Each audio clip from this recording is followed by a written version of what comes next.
Well, some of our fall crops are just now starting to produce, and today I want to show you what we've been picking. So right here we've got what I have appropriately deemed as the bean jungle.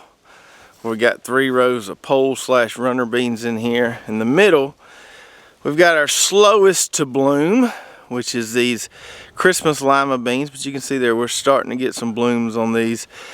Grown these many years and they always seem to take longer than most bean crops to start blooming, but once they do, you better watch out. We got nice foliage there, and we'll just patiently wait till we start getting some nice delicious lima beans.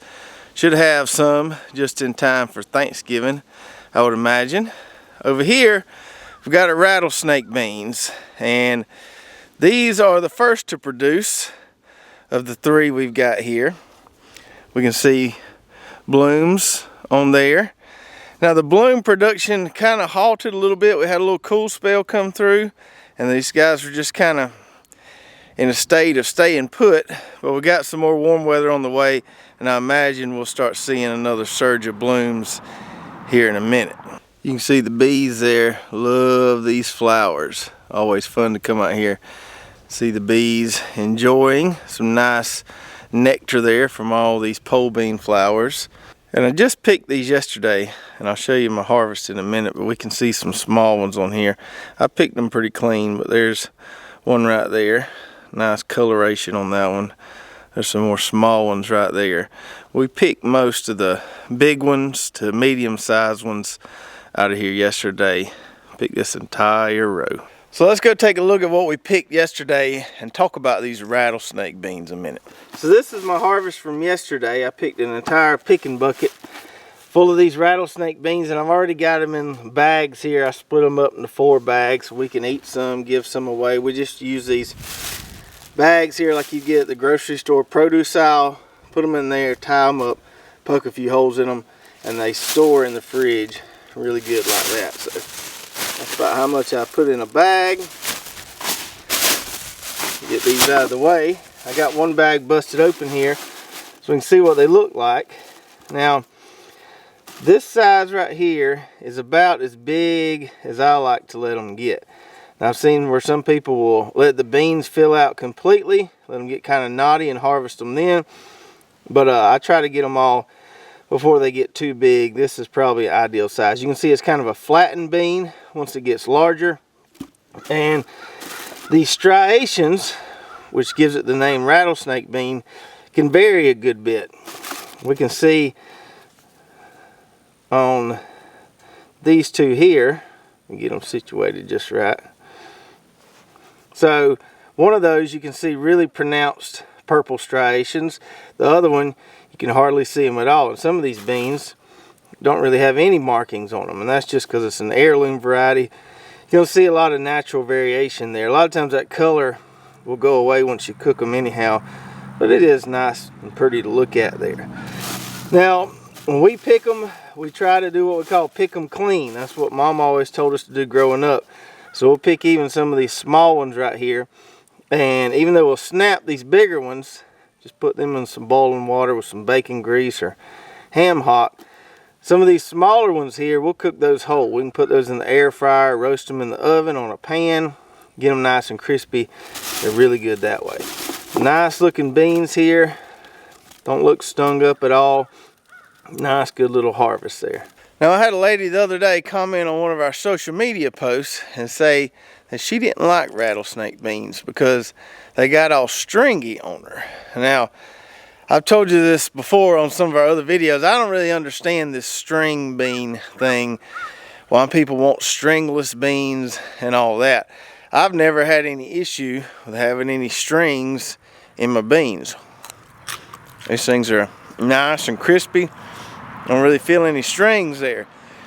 But I have heard from some other people, and what they tell me is if you let the beans get real big, then you can have some issue with what they call strings. I guess that's where they get the name string beans. Anywho, I think the easy solution to that is just to pick them before they get real big. I guess if you let them get real big, most any bean will have a string on it. I don't think I've ever eaten a bean where a string got stuck in my tooth, But evidently that's a problem for some folks. But I would just say pick them small. Pick them small, nice and tender. You won't have to worry about any strings. So we took a look at those Christmas limas that are just starting to bloom. Took a look at our rattlesnake bean harvest. Now let's talk about these scarlet runner beans right here. And I showed you this on a previous video, but these things have the prettiest red, kind of crimson colored blooms on them. And when these things first started growing, they were just loaded with blooms at the bottom. And now we're starting to get some blooms over the top here. Probably with this warm weather coming, we get us a nice little second round of blooms. We got beans on the bottom here, and I want to show you what those look like. So right here we can see a mess of them, and these things can get pretty long. Let me grab this one. Some of them get on 6, 7, 8 inches long, and the beans are just now starting to fill out in them. You can see kind of little bumps there. You can feel them starting to get some nice beans in there. Now, I'm not sure if you could eat these like a normal green bean, like those rattlesnake beans. Just snap them and cook them. Haven't tried them like that. I was more interested in growing out the actual large beans inside of them. And those look really cool. Let's go see what they look like. So here are some at various stages. And not all of them get super long. You see that guy's kind of short. Looks like she got 1, maybe 2 beans in there. Some of them get really, really long. Well, that guy is about 8 inches long. And some of them, it seems like the longer they stay on the vine there, the beans start to enlarge, get mature. You'll see this kind of red line or darkening along the inside of the bean there. Let me shell one of these, kind of show you what they look like. You see there, nice pretty red bean. Let me open this one up all the way here. There we go. So the seeds on these guys actually have little striations on them, almost like those rattlesnake bean pods. And I imagine if you let them dry, then you'll start to see some of those. But these make some pretty good size little red beans so far, and I've snacked on a couple of these, and they are quite tasty. So I think for these, I'm just going to go for the beans here. I'm going to wait till these pods fill out a little more and probably just shell these guys. Now, could you take and snap this end right here and eat that? I don't know. Maybe you could. Maybe we'll try that. But I'm not going to harvest them all quite yet. I'm going to let them keep going, let these beans get even larger, and I ought to make a nice little meaty snack right there. Now, if any of you out there have ever grown these big old scarlet runner beans before, let me know how you like them. Do you like to eat them as snap beans, or wait and let the beans get nice and big and eat them more like you would butter beans? I'd love to hear your thoughts on the matter. Now let's move on over to the other side of the barn, see what we got going on in this little plot back here. So we got our fall plot of sweet corn here that we had to kind of baby and rescue from when Hurricane Sally messed up our germination pretty good. We got tassels on there waiting for some silks to appear. So it should be another few weeks on that right there. Hopefully we can salvage a few ears from that plot. Got a lot of inconsistent growth in there because when all that rain come through from Sally, just affected our germination. So some of them are a lot bigger than others. Not all of them are tasseling at the same time, but we'll salvage what we can. But here's what I wanted to show you right here. So this is our row of Tehama lettuce that we put in here after this end row of corn just got washed away by Sally. And I remember when I did the video on planting these guys, some people said, "Wait, 1 foot is way too far apart for this lettuce here." But if you can see there, it is filled in completely. This variety here, this Tehama lettuce, makes a nice big head. It doesn't head up like a romaine lettuce would. It's kind of more leafy, and these guys will get even larger than this. I've already harvested a few of them. You can see right there. We just come through and get the biggest ones here and there, and eventually knock out the whole row. Now you don't have to harvest the entire head at one time. If you just want a few little leaves of lettuce for a sandwich or something, you can come in here and just break that off. And there you go. Nice little piece for a sandwich or a BLT or something. So you don't have to harvest the whole head at one time.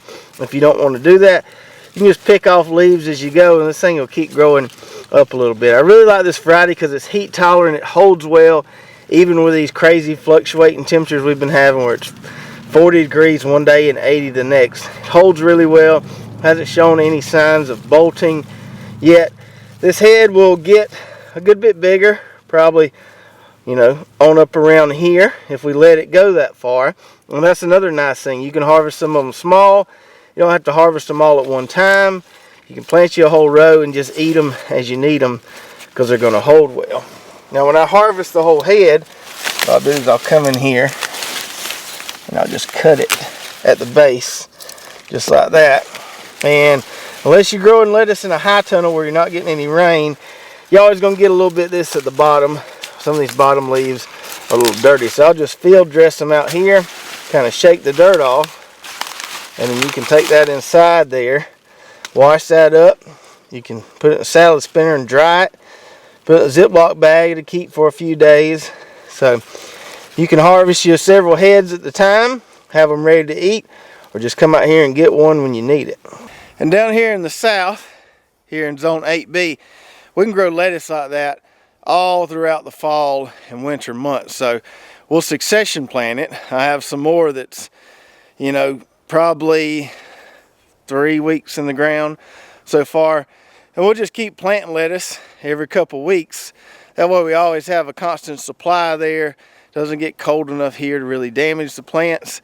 And we can have nice, really tasty lettuce all throughout the fall or the cool months. So there's not an absolute heap of production in the garden right now. It will be in a month or so. But we are getting a few things, some beans, some lettuce, nice homegrown veggies to put on the table. And I want to do more videos like this in the future. A lot of people have been asking for us to do more kind of harvesting videos showing when things are ready. We do a lot of planting videos, but we don't always do as many harvesting videos. So hopefully everybody enjoyed this one. And as some of our other stuff gets ready, our sweet corn, our collards, our kale, all that good cool weather stuff, we'll be glad to show you that as well. So let me know in the comments below what you're harvesting in your garden right now. And also let me know what you think about this string bean deal. Have you ever had any issues with strings in your beans? I haven't. Seems like a lot of people have. I'll put some links below to all the varieties we harvested today, so you can go check those out. If you enjoyed this video, make sure to give me a big thumbs up. Don't forget to hit that subscribe button if you haven't already, and ring that bell so you get notified every time we come out with a new video. And if you did enjoy this video, check out these other 2 videos right here. I think you'll really enjoy those as well. We'll see you next time.